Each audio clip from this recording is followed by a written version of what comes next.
ஆளாகக்கூடாது அப்படிங்கறதுனாலதான் நாங்க ஓடிக்கிட்டு இருக்கோம். எல்லாரும் சொல்லுவாங்க பயந்து ஓடுறாங்க இல்ல, ராணுவம் இருந்து சுத்தி ஊரை சுத்தி தான் காத்துக்கிட்டு இருக்கோம். அதே மாதிரிதான் நாங்க ஓடிக்கிட்டு இருக்கோம்.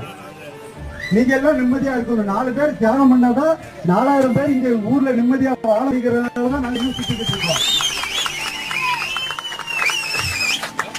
நம்ம மீண்டும் மறுபடியும் அந்த கோரிக்கை தான் நான் வைப்பேன் இளைஞர்கள் கிட்ட.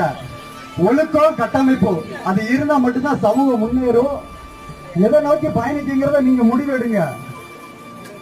படிப்பு விளையாட்டுல உள்ள ஆர்வம் உள்ளவங்களை நாங்க வழி நடத்த எல்லாருமே தயாரா இருக்கோம். ஆர்வம் உள்ள இளைஞர்கள் கண்டிப்பா பயன்படுத்தலாம்.